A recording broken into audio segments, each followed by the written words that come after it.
Periodistas, no dispare, por favor.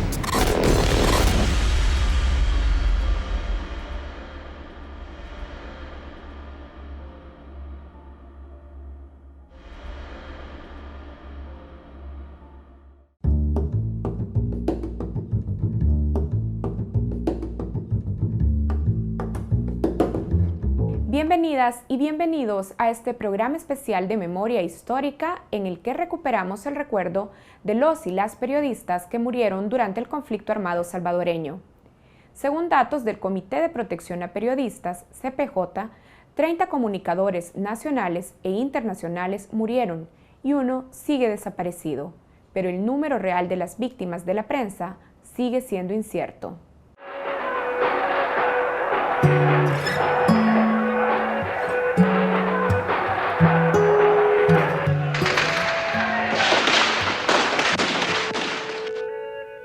Los ataques y la censura a la prensa fueron cotidianos desde la década de los 70.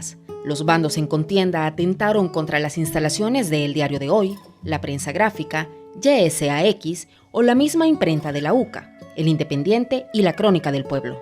A eso se sumaron las tomas de radios privadas por parte de grupos que luego integrarían el FMLN. Fue hasta 1980 cuando los ataques se enfocaron en los periodistas. Por ejemplo, el caso de Jaime Suárez Quemain y René Thamsen Aparicio, esas son las primeras víctimas que lo sacaron del café de, ¿cómo se llama? Aquí por el Parque Libertad. El Bella Nápoles era el café de los poetas y de los revolucionarios de la época. Pues llegaban a compartir ideas y a platicar, ¿verdad? René Thamsen Aparicio, salvadoreño radicado en Estados Unidos y quien hacía reportes para la estación radial de su universidad, WHUR-FM, desapareció el 25 de abril. Sus informes eran retomados por diferentes organizaciones de derechos humanos. Según testigos, fue detenido por personas vestidas de civil cerca del Parque Libertad. Según su familia, estaba detenido en las instalaciones de la Policía de Hacienda. El mismo director de la Policía de Hacienda negó los hechos a la madre de Thamsen Aparicio y a la Embajada de Estados Unidos, aunque creyó la versión del jefe policial. Extraoficialmente creía que el periodista había sido víctima de grupos de extrema derecha. La embajada publicó un anuncio de prensa solicitando información.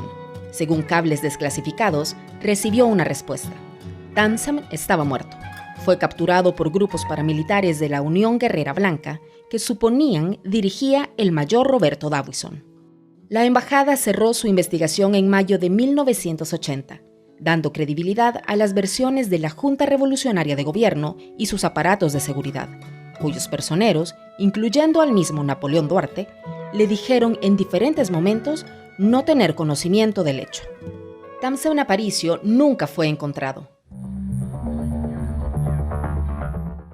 Menos de 2 meses después, murieron 2 comunicadores más, Suárez Quemain y César Najarro, capturados, torturados y asesinados. Sus cuerpos aparecieron en lo que hoy es la colonia Lomas de San Francisco, en Antiguo Cuscatlán, el 11 de julio de 1980. Ambos trabajaban para La Crónica del Pueblo.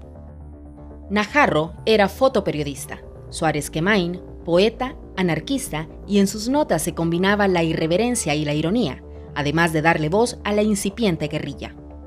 La brutalidad con que fue asesinado Jaime Suárez Quemain junto a César Najarro te ilustra que no bromeaban quienes ejecutaron eso, ni quienes estaban detrás de esto.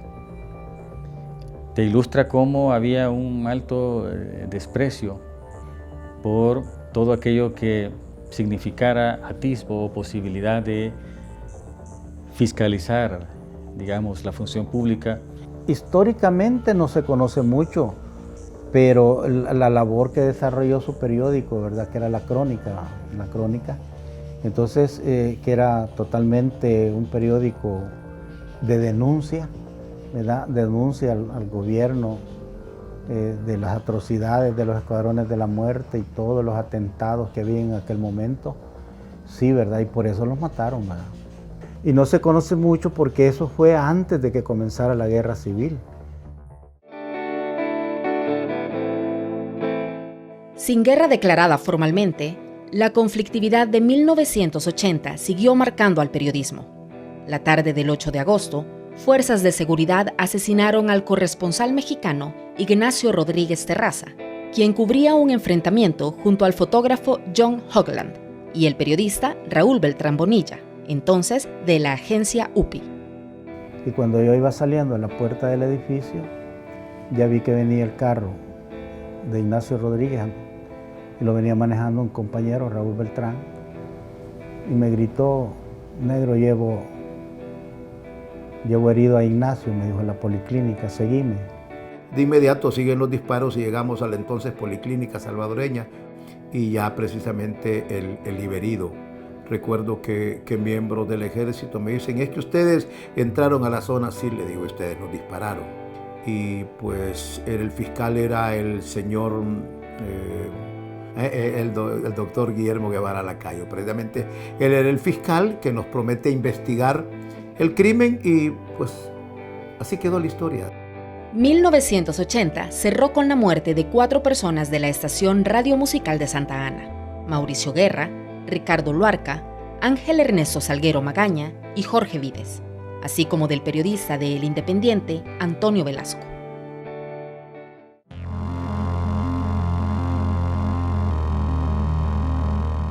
Los periodistas fueron noticia de nuevo por la desaparición de un estadounidense, John Sullivan, periodista independiente quien llegó a El Salvador respaldado con cartas de la revista Hustler y Forbes. Desapareció el 29 de diciembre de 1980, un día después de llegar al país.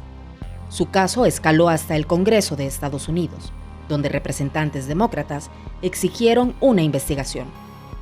El gobierno de la Junta Revolucionaria negó tener información sobre su paradero. 18 meses después de su desaparición, encontraron un cuerpo abandonado en Nuevo Cuscatlán. En 1983, tras diferentes exámenes forenses, se certificó que era su cuerpo. Le habían cortado ambas manos y habían detonado una granada en su boca. La ofensiva de 1981 llevó la guerra a la ciudad por primera vez y sumó la muerte de 2 periodistas más: el camarógrafo sudafricano Ian Mates, quien murió por las heridas tras una explosión de una mina en Aguilares, al norte de San Salvador, y el fotoperiodista francés Olivier Rebot. Oliver, hay una foto donde está emblemático Harry Mathison recogiéndolo y él comenta que él no puede asegurar quién de los 2 bandos. Otras 5 personas relacionadas a medios de comunicación murieron en 1981: José Otilio Carrillo, Héctor Guerra, Jaime Castro Llerena, Juan Duarte y Juan Antonio Rodríguez. Las elecciones para la Asamblea Constituyente en marzo de 1982 llamaron la atención de más periodistas, entre ellos un equipo de prensa de Televisión Nacional de Chile. El viaje terminó con la muerte del camarógrafo Carlos Ruz Vieira. Este es el barrio de Dios. De Dios.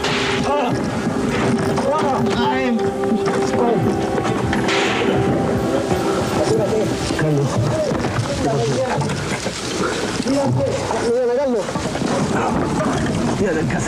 Y llegó un impacto, un balazo, y a él le dio en la carótida, en el cuello. 15 días después, se dio la emboscada al equipo de periodistas de la televisora Icon de Holanda, hecha por el ejército, aunque el gobierno acusó a la guerrilla del FMLN de ser la responsable. Gisteren kregen wij het bericht dat Koos Koster en met hem redacteur Jan Kuiper, cameraman Joop Willemsen en geluidstechnicus Hans ter Laag in El Salvador om het leven zijn gekomen. Over de exacte gebeurtenissen zijn de berichten nog steeds niet duidelijk, maar de zogenaamde officiële berichten zijn voor ons met het uur ongeloofwaardiger geworden. Onze collega's en vrienden zijn in koel en bloede vermoord.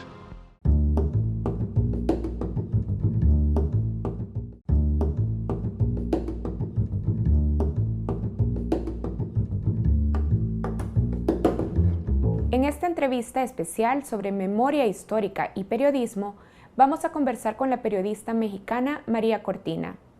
Ella fue corresponsal durante 10 años en El Salvador y Centroamérica, cubrió nuestra guerra civil trabajando para la televisión danesa, la radiodifusora española Antena 3 y fue corresponsal para la BBC de Londres. En 1989, María se estableció en El Salvador como corresponsal de Notimix. María, gracias por aceptar esta entrevista de Focos. Al contrario, muchas gracias por invitarme. Me siento, además de conmovida, muy afortunada de estar en este programa.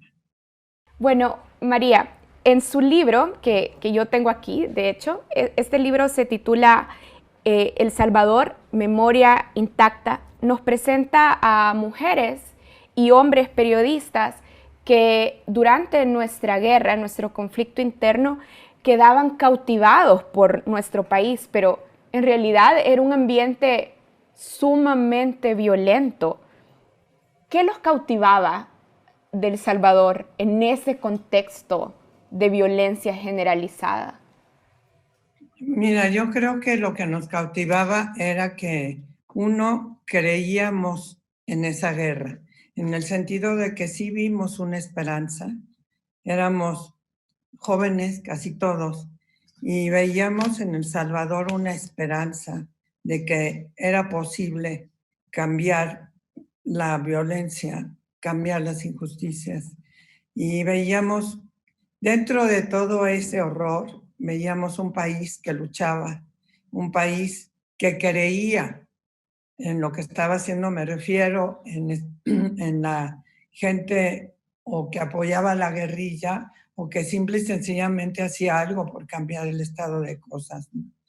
Entonces, yo creo que lo que nos cautivó fue eso, y hasta decían que El Salvador ejercía como una especie de maldición maligna en contra de nosotros, ¿no?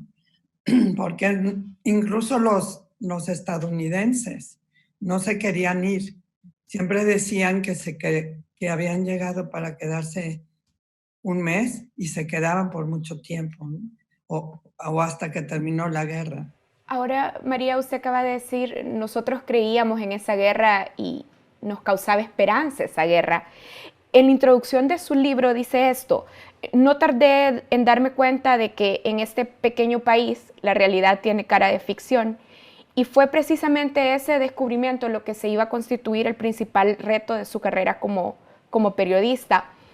Sigue su introducción y dice: cuando la violencia es un hecho cotidiano, cuando el miedo es tal que llega a acomodarse en la piel, ser objetiva es arriesgar la sensibilidad, es casi un acto deshumanizado. ¿Por qué la objetividad se volvió para usted, cubriendo la guerra salvadoreña, un reto tan grande? Yo lo que sigo diciendo es que en El Salvador aprendí que el periodismo no tiene que tener necesariamente como una de sus obligaciones ser objetiva, porque ¿cómo vas a cubrir tú un bombardeo en el que una señora está en el campo buscando los pedazos de su hijito, ¿no? Que ya encontró un bracito, pero le falta la cabeza o algo así? También lo cuento en el libro. ¿Hasta qué punto uno puede ser objetiva frente a esa nota? ¿Cómo la difundes? Entonces empieza a cuestionar la objetividad. A ti te preguntaban de cuántos kilogramos eran las bombas en las redacciones, y a mí no me importaba. De hecho, el libro, lo que hice yo fue una especie de reconstrucción de la guerra a través de todos hechos que se quedaron en silencio. Todo lo no dicho, ¿no? Entonces eran las experiencias de los colegas, cuando se quebraban los colegas al ver una masacre, cuando se quebraba incluso algún miembro hasta del ejército, o incluso alguna mujer salvadoreña de la guerrilla o un salvadoreño de la guerrilla. También ellos se quebraban y tenían una parte humana que nunca nos dejaban registrar en nuestros respectivos medios, ¿no? O que nosotros mismos decíamos, hay hechos que no se pueden cubrir o que no nos los van a publicar o no consideran que no son objetivos, o porque incluso nos ponían en riesgo, ¿no? Que estuvimos muchas veces en riesgo. Ahora, María, su libro, y tal como usted lo está diciendo, cuentan y muestran que era difícil no sentir el dolor. En nuestro país, el ejército y los paramilitares asesinaron a civiles y a religiosos, y ustedes, los periodistas, debían presentarse ante el ejército, por ejemplo, y además entrevistarlos y tratar de establecer una relación con ellos que les permitiera hacer su trabajo. ¿Cómo era sentarse, conversar e intentar ganarse la confianza de los autores de estas graves masacres? Sí, fíjate que es una pregunta muy interesante pero nos sucedía cada rato. Por ejemplo, nosotros para entrar a una zona donde estaba la guerrilla, por decirte, por ir a Perquín, nosotros teníamos que pasar por San Miguel. Y entonces nos hacíamos una escala en San Miguel, donde estaba, bueno, recuerdo cuando estaba en Monterrosa, después el coronel Vargas, y le teníamos que pedir a él un salvoconducto para poder entrar a la zona de guerrillera. Nos sentábamos tan tranquilamente en la oficina del coronel y le explicábamos. Obviamente, pues no le decíamos exactamente a qué íbamos. Lo único que nos pedía es que regresáramos. Cuando regresáramos, volviéramos a pasar. Ahí, esa parte, no sé cómo definirla, no sé si era parte del profesionalismo que teníamos que ejercer, pero también sabíamos que era la única forma que teníamos para poder cubrir, digamos, la vida cotidiana en un lugar tomado por la guerrilla, o tener las declaraciones en exclusiva de, no sé, de Villalobos o de Ana Guadalupe Martínez o de algunos de los guerrilleros que en ese entonces estaban en ese frente, ¿no? Y a nivel personal, ¿cómo lograba contener todas las emociones? Porque tiene que enfrentarse ante las personas que están señaladas como autores materiales e intelectuales. Yo creo que uno se acostumbra, no se acostumbra al miedo, no se acostumbra al dolor y no se acostumbra pues un poco la rabia, ¿no? O sea, al ver una masacre, pues al ver una masacre que haces, cuando volaron el sindicato en El Salvador poco antes de la muerte de Yacuría, del asesinato de Yacuría, ver cómo los sindicalistas estaban literalmente embarrados en la pared, su piel, sus cuerpos, ¿no? Eran experiencias muy duras. Y te voy a decir el único momento en que yo creo que los periodistas perdimos todos, así todos, perdimos cualquier objetividad. Fue el día que asesinaron a los jesuitas. Y es que entrar a la residencia y ver sus cuerpos tirados, que habían sido arrastrados, era gente que nosotros conocíamos, que hablábamos mucho con ellos. Bueno, también los sindicalistas, ¿no? Pero todos nos quedamos callados, no se oía el clic de las cámaras. No sé cuánto tiempo pasó, pero parecía mucho tiempo. A todos nos regañaron de nuestras redacciones porque no llegaba la nota. Tuvimos que retrasarla porque ese día sí nos ganó la piel, ¿no? No sé, a mí, por ejemplo, el miedo lo logré controlar mucho más que el dolor, ¿no? El miedo lo controlaba hablando, platicando de cosas que no tenían nada que ver con la guerra.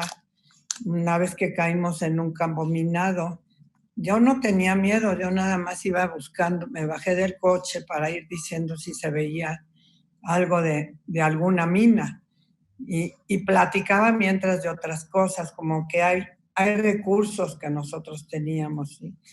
Pero como periodistas, quizá ya les hayan dicho otros colegas, yo la primera vez que llegué a El Salvador, salí del aeropuerto y lo primero que vi fue una enorme manta que decía: periodista, miente en tu país, no en el nuestro. Nosotros llegábamos a cubrir algún evento de Arena o de las Fuerzas Armadas o de la derecha y nos gritaban periodistas mentirosos. incluso nos llegaban a golpear, ¿no? Entonces no había, no sé, desde el principio sabíamos a qué íbamos. Así nos recibían, ¿no? Ahora, María, el alto mando militar y el gobierno salvadoreño acusaba a la prensa internacional. De hecho, le acusaban a usted directamente de desinformar y de estar aliados con el comunismo internacional. Me pareció sorprendente el parecido a los estigmas que todavía persiguen a los periodistas. ¿Cómo lidiaban con esto? Con el estigma, con el rechazo no solo de los grupos de poder, sino también de algunos segmentos del público. Mira, algunas veces fue tan fuerte que sí hubo algunos periodistas que tenían que salir. Y yo tuve que salir solamente en una ocasión y por un periodo no muy largo, afortunadamente, creo que fueron 1 o 2 meses, porque sí, había, pues, no sé, había como un acoso, en concreto era un acoso, ¿no? Y porque también ser periodista en ese ambiente, pues era tremendo. Y ser periodista, ser mujer, en una época no dejaban que las mujeres entráramos a los cuarteles, ¿no? Entonces solamente podían entrar periodistas hombres y lo logramos. Y yo quiero hacer un reconocimiento a las y los periodistas salvadoreños, que ellos estaban ahí mucho antes que nosotros. Ellos a nosotros nos decíamos, aprendemos mucho de ustedes, pero no es cierto, ellos nos abrieron el camino, ¿no? Puede ser que cuando llegamos invasión de prensa internacional, que fue en el 79, por ahí. Puede ser que los periodistas salvadoreños tenían más espacio para pronunciar sus voces, pero ellos nos abrieron el camino y eran periodistas muy valientes y eran periodistas que los contrataban los medios estadounidenses o extranjeros porque eran mucho más valientes que sus corresponsales y les costaban menos y salían heridos o muertos. También eso era importante. María, usted decía, bueno, me acostumbré más a vivir con el miedo. ¿Cómo ser resilientes a pesar de la persecución, a pesar del riesgo real a la vida? Porque usted ya decía, bueno, experimenté acoso, había persecución, pero, por ejemplo, usted quedó atrapada en la ofensiva en la colonia Sacamila en 1989. ¿Cómo resistir a eso y no abandonar el oficio? Cuando quedamos atrapados en lo que le llamaban la Gran Manzana, que fue a donde entró primero en la ofensiva la guerrilla, no tuvimos miedo. Era tal el cúmulo de historias de vida en medio de la muerte que allí encontramos, que nos dedicamos a eso, ¿no? Nos salvamos por un pelito porque le metieron un bazucazo a la camioneta y justo cuando acabamos de salir y corrimos y nos escondimos detrás del primer edificio, ¿no? Pero cuando aquella montaña de gente se levantó, encontrábamos a cada segundo una historia y además encontrábamos a mujeres que yo me hice una heridita al caer, no era nada, ¿no? Y todas me querían curar, tómese un cafelito, pase adelante, todas me querían llevar a sus casas y seguíamos nosotros escuchando los bombardeos y ahí estaba la tanqueta, ¿no? Y ellos, así, o sea, acuérdense si ya los que ya no son así, acuérdense que siempre fueron así, les importaba más curarme la herida a que estaban siendo bombardeados. Y luego nos encontramos a la guerrilla y la guerrilla nos contaba también todas las historias, por qué estaban ahí, a qué iban. Hacíamos una bandera blanca para que pudiéramos salir, pero incluso no queríamos salir, queríamos contar más historias, ¿no?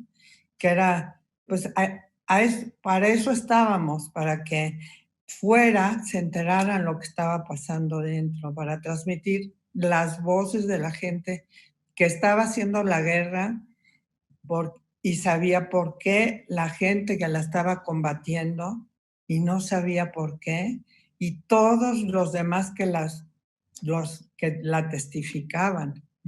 Esas voces queríamos nosotros, pues, que se escucharan fuera del pequeñito pulgarcito de América. Vamos a hacer una pausa y ya regresamos en esta conversación con la periodista María Cortina.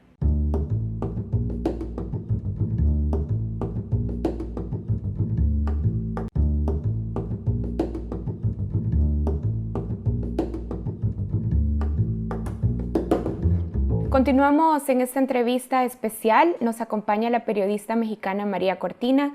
María fue corresponsal durante 10 años en El Salvador y Centroamérica y cubrió nuestra guerra civil. También es autora del libro que tengo aquí conmigo, El Salvador, Memoria Intacta. Bien, María, hablemos sobre las periodistas mujeres. En una entrevista que dio para la radio YSU durante la guerra, usted cuenta que le preguntaron cuáles eran los obstáculos para las mujeres periodistas y en ese momento usted contestó que ninguno. Ahora, ¿ha identificado otros obstáculos directamente asociados a ser mujer y periodista cubriendo una guerra? Yo creo que entonces también los identificaba, pero no los tenía tan reflexionados. Por ejemplo, uno de los obstáculos era cuando nos tocaba cubrir cosas como algo que se iba a discutir en la Asamblea Constituyente. Ser mujer era, todos nos volteaban a ver. Yo era una joven, la verdad, bonita, ¿no? Y entonces me volteaban a ver, pues ahí todos los diputados y legisladores que estaban.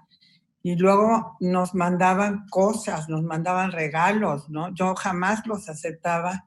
Y a mí uno de los obstáculos que te puedo decir sin ofender a ninguna colega, pero es lo mismo que pasa en todos los ámbitos con la mujer, cada vez menos, por suerte, son otras mujeres que sí aceptaban esos regalos. Yo, por ejemplo, un día tenía con la televisión danesa una entrevista ya programada con el presidente Duarte y una noche antes, pues uno de sus manos derechas del presidente Duarte me habló por teléfono para decirme que me asomara por la ventana, que allí había un carro, que me bajara y que me iba a invitar a hablar sobre la entrevista a un restaurante a las 8 de la noche. Entonces yo le dije que yo no, muchas gracias, ¿no? Directamente me canceló la entrevista, ¿no? Me dijo que no había entrevista al día siguiente con el presidente. Y eso no le pasa a un hombre, ¿no? Me fue mejor porque nos fuimos a una zona guerrillera y cubrimos una fiesta, que era una cosa que no se veía, que veías también ahí también esta parte humana, ¿no? Se habían tomado un pueblo y estaban celebrando una fiesta con el pueblo y veías a las guerrilleras bailar con los campesinos o los guerrilleros bailar con los campesinos. Entonces fue una historia más linda que una entrevista con el presidente, creo. Otros obstáculos, pues ahí en el libro hay uno que se llama El arte del capote, una parte del libro, y es cómo sorteábamos las mujeres esto. No te digo, no nos dejaban entrar al principio a los cuarteles, y yo acabé subiéndome a helicópteros militares con el ejército para cubrir combates con la guerrilla. O sea, sí nos abrimos espacio, pero nos costó, pues sí ponían obstáculos. María, tomando en cuenta que el estereotipo de un corresponsal de guerra casi siempre está representado por un hombre, ¿recuerda los nombres de otras mujeres periodistas cubriendo la guerra salvadoreña? Sí, bueno, iba mucho Blanche Petrich. Blanche Petrich me hablaba siempre como si yo fuera, no es que fuera divina, pero como tenía un seguimiento de la guerra, más o menos sabía en qué momento se iba a poner más caliente, ¿no? Entonces me decía, ¿qué digo en el periódico para que me manden? Entonces Blanche iba mucho, ¿cómo se llama? una fotógrafa que había llegado norteamericana, que había llegado para quedarse un mes y se quedó toda la guerra. Estaba también una periodista que se llamaba Melba, que trabaja conmigo en Notimex, que era esposa de Pablo. Cindy Carp es la fotógrafa que te digo. Cindy estuvo cubriendo la guerra años. Luego, ¿qué otra mujer? Bueno, había muchas de ustedes colegas salvadoreñas. Ani Cabrera, por ejemplo, usted la menciona en su libro, que era salvadoreña y se quedó aquí, a pesar de que tuvo ofertas en otro país para cubrir la guerra. Sí, ella, y además la corrieron de su agencia, ¿no? Y después volvió y su agencia la recontrató. Sí, había muchas periodistas salvadoreñas, sobre todo más, ¿eh? Bueno, antes había ido Julia Preston, ¿no? Todos estos que cubrieron Nicaragua y después El Salvador, que fueron los estadounidenses, que Susan Maicelas, Julia Preston, bueno, estaba Mónica Seoane en mi época también como mujer de Univisión. Ahora, también, María, en su libro usted nos narra cómo ante sus ojos empezaron a crecer los números de periodistas asesinados o secuestrados en medio del conflicto salvadoreño. ¿Era deliberado estas acciones del ejército salvadoreño contra los periodistas o eran más bien víctimas colaterales de su trabajo? No, la gran mayoría eran directamente asesinatos, ¿no? Algunos fueron llevados a investigación, pero yo creo que fueron 36 en total, pues como 21 no fue fuego cruzado, fueron directamente en contra de ellos. El caso de los holandeses y luego el caso de otro holandés en la ofensiva que también lo mataron, ¿no? Un helicóptero en un encuentro con la guerrilla y otros, pues que era fuego cruzado, pero directamente una bala se dirigió contra ellos, ¿no? Pero, María, ¿sobre qué elementos sostiene esto de fueron asesinados, no se trató de fuego cruzado? ¿Qué evidencias de ese momento le permiten sostener esta afirmación de fueron asesinatos deliberados? Por ejemplo, en el caso de el otro holandés, que le decíamos el coronel porque su nombre era muy difícil de pronunciar, y ahí en El Salvador le decían el coronel, él se llamaba Cornel Lagrán, ¿no? Y él salió con otros 3 periodistas a un encuentro con la guerrilla, y en un campo abierto directamente llegó un helicóptero y les disparó. No había combate, no había nada, ¿no? Entonces eso era evidente, ¿no? Y hacía muchos periodistas. Incluso, bueno, el primer periodista, que era este colega del 1+1, él se supone que sí fue a fuego cruzado que murió, pero otros colegas que estaban a su lado decían es que estaban disparando 10 metros arriba de nosotros, ¿no? Y sin embargo, pues a él le tocó una bala.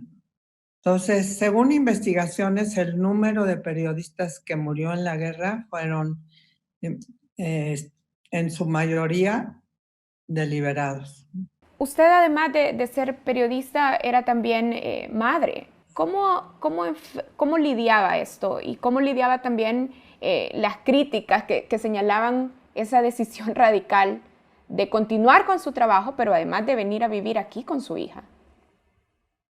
Mira, yo lo veía, mi hija tenía 11 años, pero no solo eso, sino que luego encontré un compañero y me quedé embarazada. Y embarazada cubrí la ofensiva, ¿no? Alguna universidad o en alguna escuela de periodismo que me han invitado a dar una charla, los jóvenes me preguntan o me dicen, qué valiente.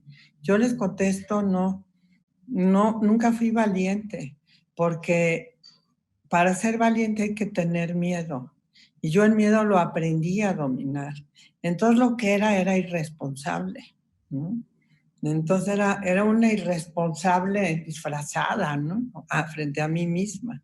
Porque, por ejemplo, en la ofensiva, una vez escuchamos a través de Radio Venceremos que llegó un momento que era nuestra principal fuente de información, ¿no? Que había combates porque ya había terminado la ofensiva de noviembre y esto le decían que era como la segunda ofensiva. Entonces nos hablamos con otro periodista colega, me dice, paso por ti, pasó a mi casa por mí y ya me subí al coche y de repente me ve y me dice, ¿por qué no traes a tu hija? Digo, pero tú estás loco, ¿por qué voy a traer a mi hija? ¿No? Y me dice, ¿por qué traes al otro? Y me señala mi vientre, ¿no? Entonces, o sea, ni pensaba que estaba embarazada. En ese momento yo iba a cubrir un combate y a ver si a pesar de todo lo que le llamaban ya se acabó esta guerra, porque ya cayó el muro de Berlín, porque era esa época, la guerra seguía, ¿no? ¿Y valió la pena ser irresponsable? Mira, yo creo que valió la pena para mí como persona, sí. Para El Salvador, lastimosamente, esa guerra nunca terminó, cobró otra forma, ¿no? ¿Usted no ha vuelto a El yo Salvador? me acuerdo que una de las entrevistas que hice al final era en la Comisión de Derechos Humanos y ¿cómo se llamaba la que dirigía la comisión? Ahorita me acuerdo. Y yo le pregunté qué deja más arraigado. A ella es la que me decía, la guerra va a cobrar otra forma en unos años. Y luego Celia le pregunté Medrano. Celia Medrano. Celia, sí, queridísima Celia. Fue la última de las que presidió la comisión porque a todos mataban. Y Celia, para que veas, ella sí era muy valiente. Y Celia Medrano, yo le pregunté, ¿qué deja más arraigado? Porque ya se veía ahí sí, olía paz, ¿no? Y el rencor, el dolor, y me dijo la memoria. Entonces, yo creo que, no sé, eso era muy importante también yo pensaba que la memoria en El Salvador los iba a salvar, que si bien la guerra se había ganado no militarmente, sino por un acuerdo de paz, el pueblo salvadoreño se iba a quedar con esa memoria de lucha, ¿no? Con esa historia tan dolorosa y al mismo tiempo tan amorosa, tan de entrega. Pero no hubo memoria, ¿no? Exactamente, justamente ahí quería detenerme. ¿Por qué, viéndolo desde fuera, reconoce que hemos perdido la memoria?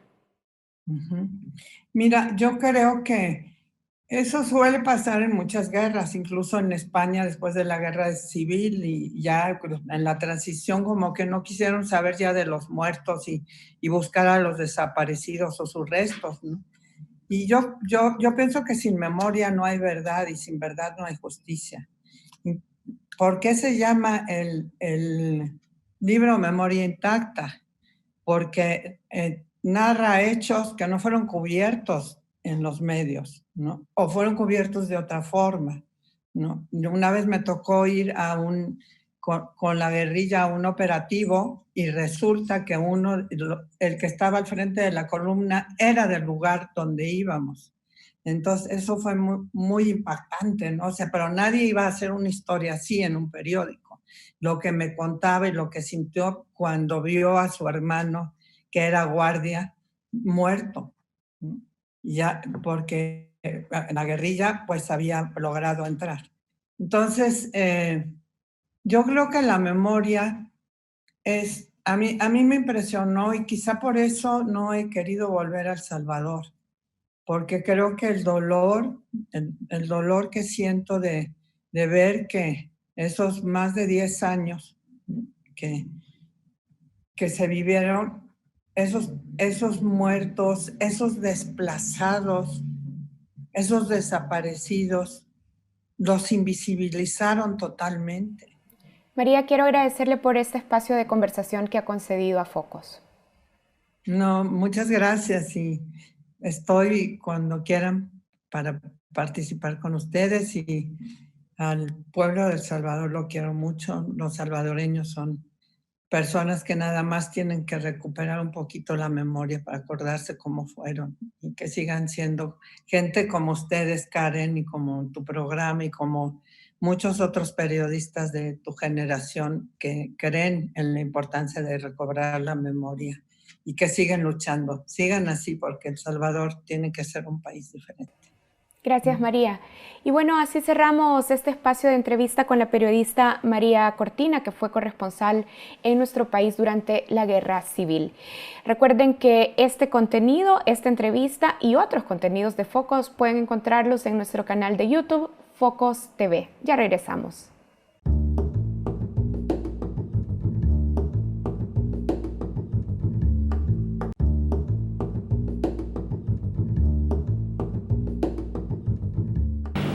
El Salvador, an ominous country where cold-blooded murder is an accepted fact of life. Death squads, assassinations, bodies dumped in the streets. Some 24 journalists have died covering the civil war here, and most of those killings are not accidents. La guerra formal tenía 37 meses en enero de 1984 y El Salvador seguía siendo un punto caliente para las noticias internacionales por el interés geopolítico de Estados Unidos. Con ello, y a pesar del saldo de víctimas y el amedrentamiento a los periodistas, no se frenó el interés de la prensa extranjera por cubrir el país. Well, it's always a pleasure to welcome President Duarte, a close friend. He and his people are struggling against great adversity to consolidate their democratic institutions. And we're honored to be doing what we can to help. They're striving to build a society that guarantees free exercise of religion and speech, that does not tolerate human rights abuses. Para las elecciones presidenciales en las que participaban Napoleón Duarte y Roberto Davison, se acreditaron más de 1.500 periodistas. Uno de ellos era el fotoperiodista estadounidense John Hoagland, de la revista Newsweek, quien fue herido de un disparo en lo que pareció un fuego cruzado una semana antes de la celebración de los comicios. Hoagland era un veterano del oficio que cubrió la revolución en Nicaragua y tenía experiencia periodística en Medio Oriente. Para algunos colegas, él era una persona pesada, para otros, un tipo de gran corazón. Independientemente, todos coincidían en que era un ícono para la prensa que cubría la guerra en El Salvador. Y Hoagland, pues, que tenía experiencia en el campo ya de cubrir conflictos bélicos, creo que fue un momento de fuego cruzado que, bueno, sí apuntaron a ello. Porque según hoy los videos, pues el tipo le impacta y logra hacer unas fotografías a la maleza, y luego los camarógrafos también le filman y luego lo llevan, lo asisten para sacarlo. Era una cobertura delante del puente de las Guaras, camino de Suchitoto. Cuando estalla el tiroteo, tengo entendido, un francotirador del ejército, pues posicionado en una de las elevaciones, de la guerrilla había pasado por la zona, y justo la misma historia, pues pecho a tierra y John es herido mortalmente. Para la siguiente elección presidencial se vivió el año más sangriento para la prensa que cubrió el conflicto armado. En marzo de 1989 murió Corner Lagru, camarógrafo de la televisora holandesa Icon, quien murió en San Francisco Javier, Usulután. Un helicóptero del ejército evitó que fuera trasladado a un hospital. Los salvadoreños Roberto Navas, fotógrafo de la agencia Reuters, y el sonidista del local Canal 12, Mauricio Pineda de León, también fallecieron ese mes, así como las lesiones permanentes que sufrió Luis Galdames, fotoperiodista de Reuters. El marzo negro, en el periodo de las elecciones, siempre había periodistas que morían en fuego cruzado. Traigo a colación lo que sucedió en marzo del 89. No fue una casualidad lo que nos sucedió a nosotros en esa noche, víspera de las elecciones. No fue casualidad que por la mañana hayan atacado un vehículo, un retén en San Miguel. No fue casualidad que al mediodía del 19 de marzo del 89 un helicóptero haya ametrallado un vehículo de un camarógrafo holandés.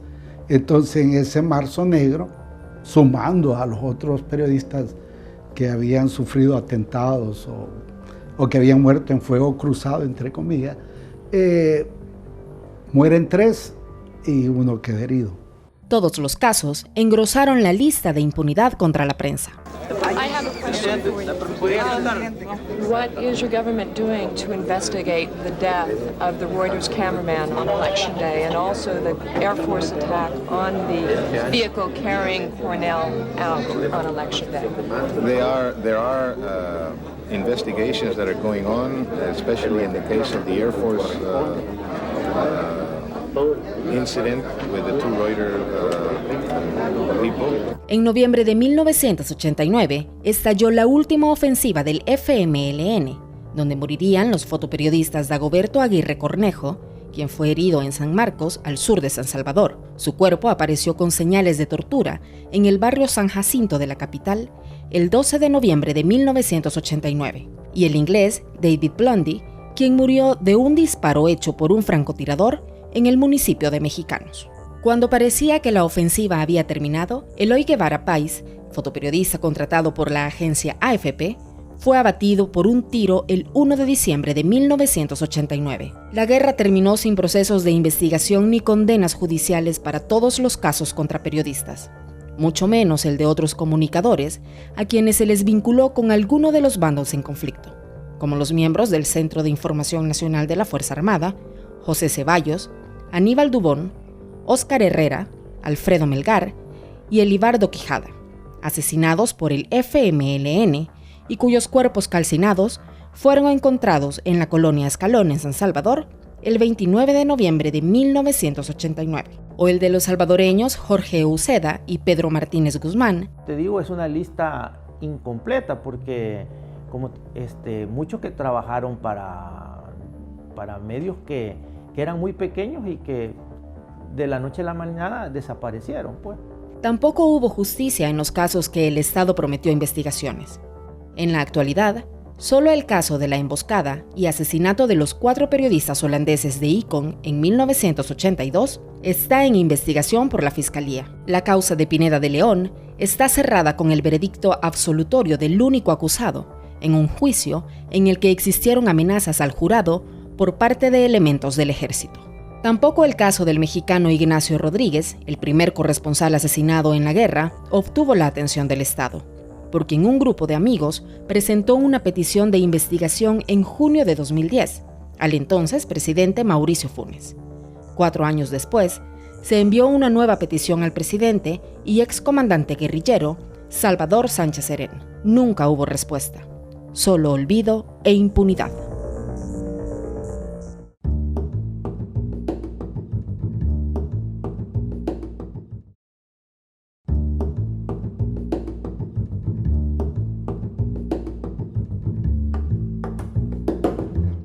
Bienvenidos al espacio internacional de Focos. Continuamos en este programa especial hablando ahora con Claudia Ordóñez, quien es oficial del programa de Centroamérica y el Caribe de la ONG Artículo 19, que promueve la libertad de expresión a nivel global. Con ella conversaremos sobre la importancia de superar la impunidad en los casos de los asesinatos a periodistas y los retos actuales en materia de libertad de expresión. Enlazamos hasta la Ciudad de México con ella. Bienvenida, Claudia. Gracias por acompañarnos. Gracias a ustedes por la invitación. ¿Qué tal? Un saludo a todos. Muy bien, para comenzar, ¿por qué hay que investigar los asesinatos de periodistas?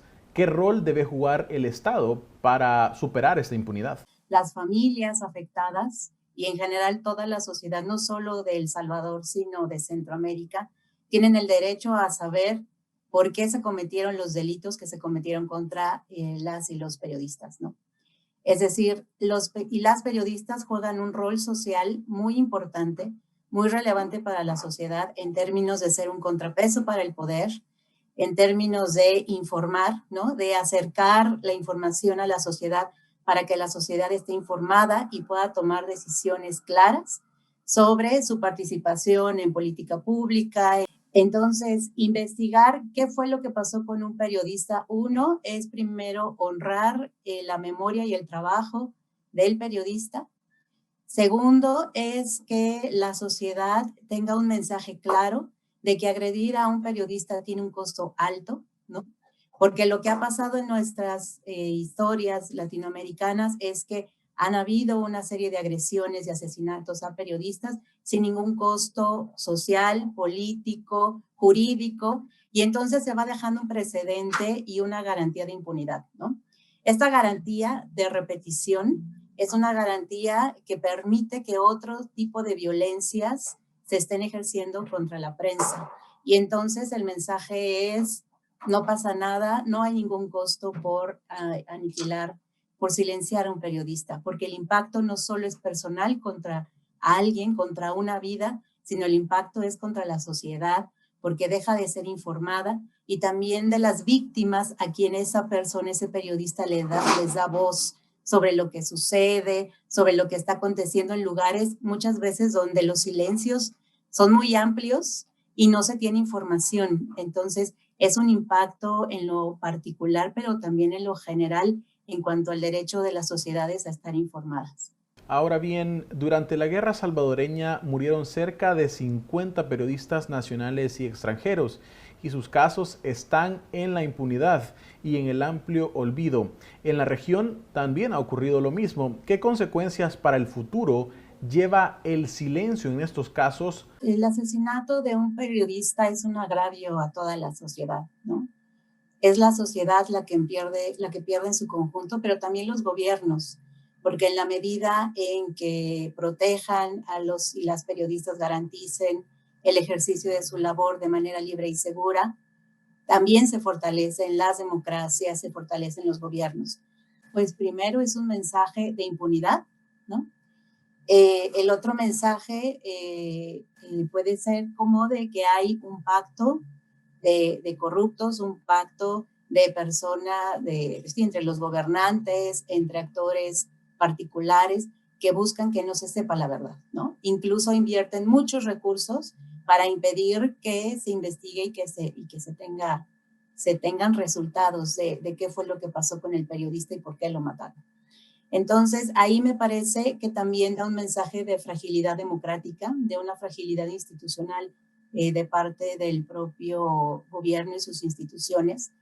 Y pues ahí, al parecer, deja la responsabilidad de la investigación a la sociedad, ¿no?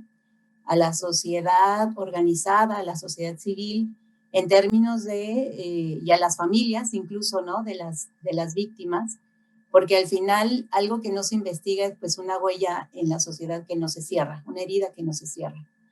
Entonces, cuando estas investigaciones faltan, hay una parte de justicia social que no se resarce, y son investigaciones periodísticas las que van abonando en muchos de los casos a encontrar aspectos o elementos que van llevando a encontrar como un hilo conductor para entender qué fue lo que pasó con el periodista, por qué lo querían silenciar, qué intereses afectaba, ¿no? ¿A quién le daba voz? ¿Por qué el gobierno o los intereses distintos, ¿no? Tanto gubernamentales como particulares, les preocupaba tanto que el trabajo de ese periodista, que ese periodista diera voz a la sociedad, a víctimas, a otras personas, que estuviera revelando información que no querían dar a conocer, ¿no? Entonces, me parece eso, que sobre todo habla de una fragilidad democrática. Para cerrar, quería consultarte, en una época donde existen gobernantes de Centro y Latinoamérica que desde su amplio micrófono rehúyen los controles democráticos y son hostiles con la prensa, ¿qué tipo de efectos provocan hacia los periodistas y hacia el ejercicio pleno de la libertad de prensa y libertad de expresión? Lo preocupante aquí es que son los mismos cabezas de los poderes ejecutivos los que están lanzando mensajes que estigmatizan la labor periodística, que criminalizan a las y los periodistas, que incluso dan una imagen de que son oportunistas, de que son enemigos del poder, enemigos del gobierno, enemigos del desarrollo, de la prosperidad de los pueblos. Y entonces el problema es que este discurso se replica en distintos niveles del país y es un recurso que se busca como vestirse de legitimidad, ¿no? Porque lo dijo el presidente, y si el presidente lo dice, entonces van a haber líderes en lo local, presidentes municipales o figuras con menor poder que piensen que entonces el mensaje de la vida de un periodista o el trabajo de un periodista no vale nada, lo replican en sus propios espacios, en sus propios colectivos, y entonces la figura y el rol de un periodista pierde fuerza, pierde reconocimiento, pierde respeto ante los líderes locales y ante la sociedad, porque al final estos mensajes de reciben dinero, son corruptos, funcionan por intereses de gente que les paga desde afuera, ¿no? Países como Estados Unidos que buscan desestabilizar o X, ¿no? La guerrilla, grupos armados que buscan desestabilizar, y esos periodistas están en función de ellos. Entonces, con este manejo de que el periodismo es un enemigo del gobierno, ¿no? Dan una especie de autorización para que entonces cualquier persona pueda agredir a un periodista. Es como un mensaje velado que si se da desde una figura presidencial y desde los recursos con los que éste cuenta para su difusión y que llegue a otros espacios, porque cuenta con todos los medios, ¿no? La prensa convencional que replica este discurso. Se replica en las redes sociales, lo replican los líderes locales, pero además tienen recursos, por ejemplo, a nivel de Twitter, de Facebook, ¿no? De redes sociales para crear perfiles falsos, y eso me parece que es muy peligroso. Incluso aquí en México hemos hecho el llamado, no solo Andrés Manuel López Obrador, que también usa la tribuna, la palestra, para hacer este tipo de descalificaciones, sino a otros jefes de Estado, y la Comisión Interamericana se ha pronunciado también por esta preocupación. Entonces, nos parece algo muy grave, donde más bien las cabezas de los poderes ejecutivos tendrían que asumir con responsabilidad este deber de garantizar el ejercicio periodístico, empezando por abstenerse de hacer este tipo de descalificaciones. Agradecemos a Claudia Ordóñez de Artículo 19. Muchísimas gracias por acompañarnos. No, ¿de qué? Pues al contrario, gracias a ustedes. Así concluimos nuestro espacio internacional en este programa especial y los invitamos a ver todo este contenido en focostv.com. Gracias por acompañarnos y buenas noches.